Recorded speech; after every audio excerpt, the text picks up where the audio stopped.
So guys, meron tayong i-review na naman isang phone dito na below 4,000 pesos. And ang phone na ito, ang Oukitel C19. Ito ang kanyang box, no? Very, very simple lang siya. Orange, then white ang kanyang logo, Oukitel. And guess what? Despite the 4,000 pesos lang kanyang price, no? Pero medyo okay din siya, no? Alamin natin dito sa video na ito.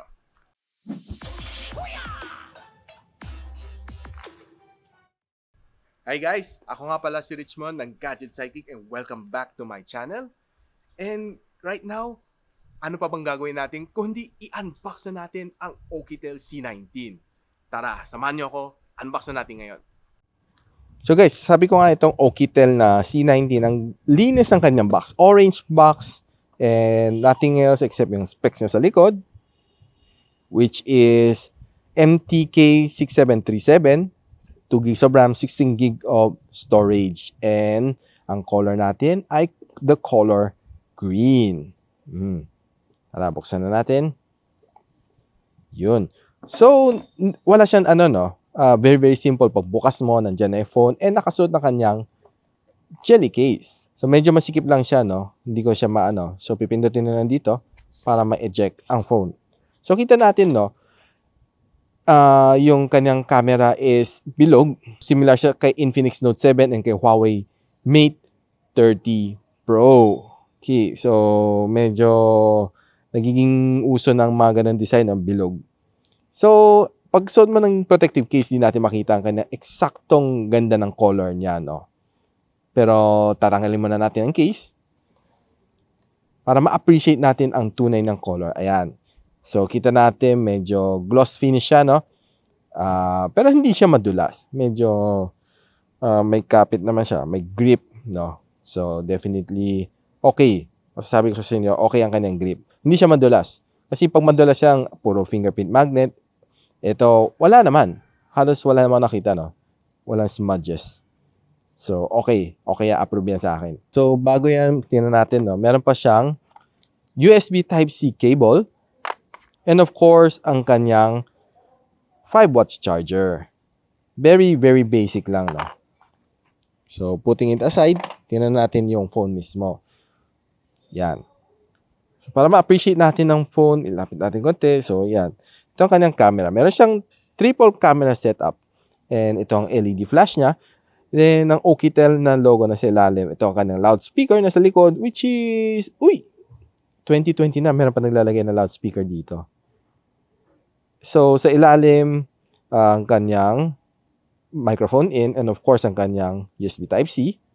Then, ito, ang kanyang power button and of course, ang kanyang volume rocker. Then, sa ibabaw, definitely ang kanyang audio jack. Then, sa kabila ay nothing na, malinis. Teka, nasaan ang kanyang SIM tray? Hala, walang SIM tray. Hindi nga. Puwera biro. Nasaan ang kanyang SIM tray? Naintriga ako. Oh my God. Nabubuksan pa pala to sa year 2020. Nung nakita ko tong ukit na to, so hala, bubuksan pa pala natin. So, pagbukas natin,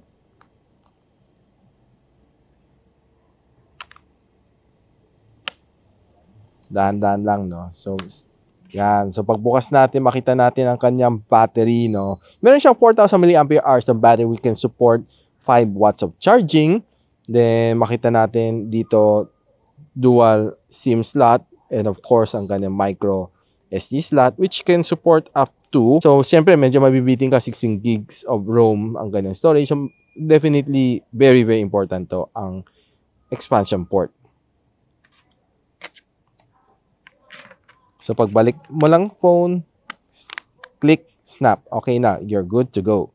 So guys, na-unbox na natin ng Oukitel C19. Pag-usapan na natin ang kanyang specs. Meron siyang MediaTek MT6737 na processor. Like what I said, very, very basic and very, very budget, entry-level na processor.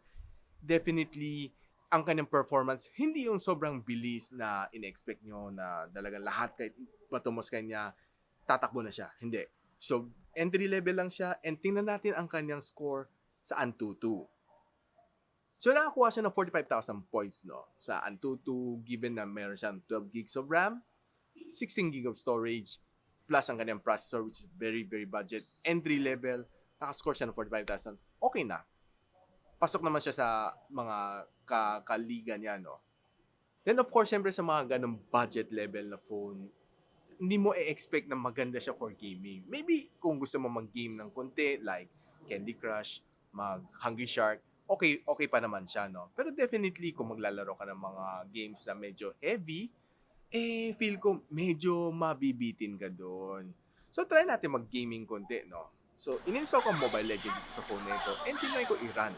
So, nung nilalaro ko na siya, ito medyo tumatalon-talon siya, medyo nabibitin, na-frame drop, frame skip, medyo nahirapan ako mag-navigate kasi tumatalon, nagsiskip siya.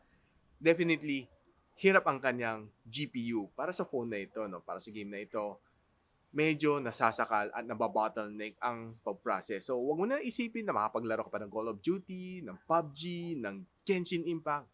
Definitely out na sa question na yun.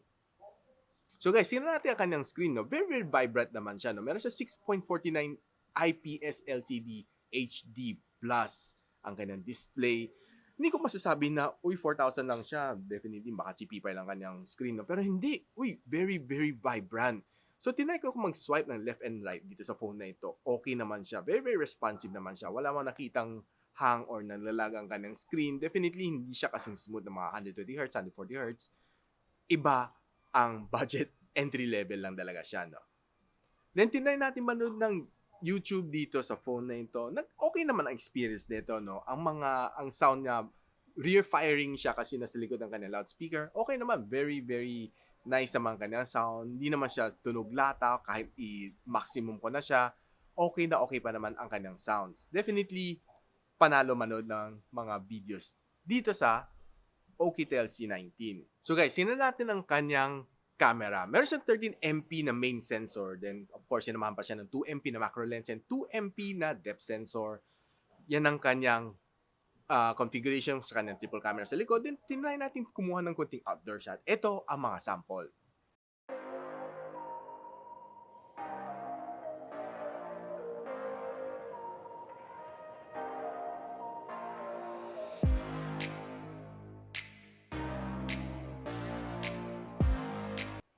So guys, kita natin mga sample, no? Hindi siya ganun ka-sharp, hindi rin siya ganun ka-vibrant na in-expect natin from a 13MP camera. Definitely, syempre, hindi siya ganun ka-fully integrated dito sa phone, sa UI niya. And for mga very, very basic photography, okay na siya. Masasabi ko siya, okay, panalo na siya. Pero kung gusto niyo medyo mas advanced, mas maganda, mas vibrant, mas maganda mga food shots niyo, definitely this is not the phone for you. Definitely for everyday na daily driver, pero hindi siya for advanced photography. So guys, try natin kumuha ng isang selfie shot right now.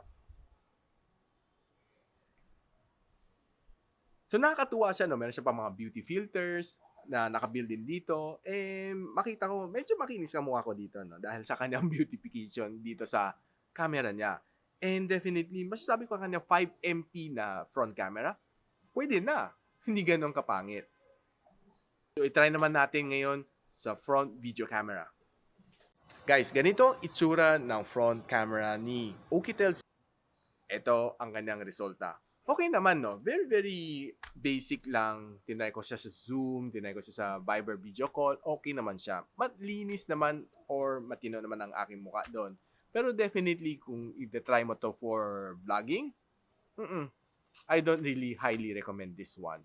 Siguro you should buy something better than this one. So guys, sinayin natin ang kanyang battery down to 16%. Then chinarge natin pabalik all the way to 100% gamit ng aking 10 watts charger. And true enough, 6 watts lang ang kanya nang kuha at binabato dito sa phone na ito.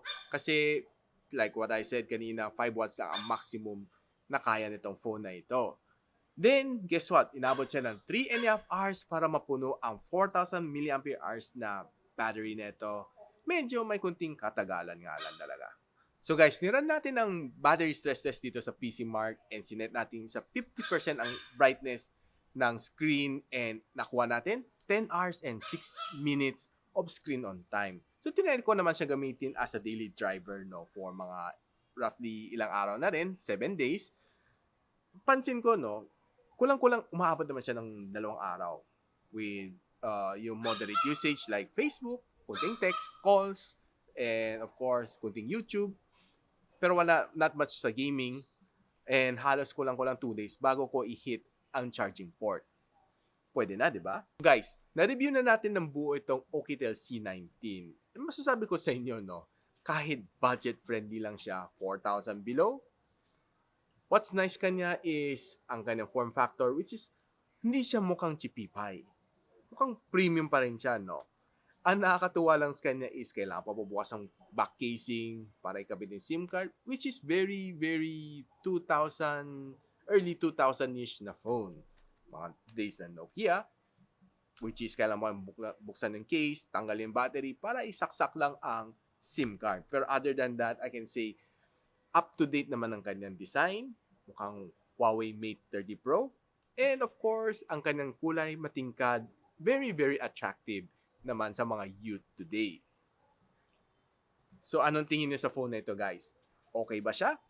I think okay naman siya. If you're looking for something na below 4,000, na yun lang naman talaga ang budget na kaya nyo, and you're not really much into gaming, kailangan mo lang something na pang online schooling, or maybe pang gamit as a daily driver, pero hindi ka talaga gamer, and hindi ka talaga mahilig sa photography, panalo na to sa'yo, guys. I highly recommend this phone, the Oukitel C19 as a daily driver if yun nga talaga ang budget ninyo. So guys, kung nagustuhan nyo itong video na to, give me a thumbs up. And of course, don't forget to subscribe and click that bell icon para hindi naman miss ang mga video ko dito sa Gadget Sidekick. So sana magkita-kita ulit tayo sa aking susunod na video. See you on the next one.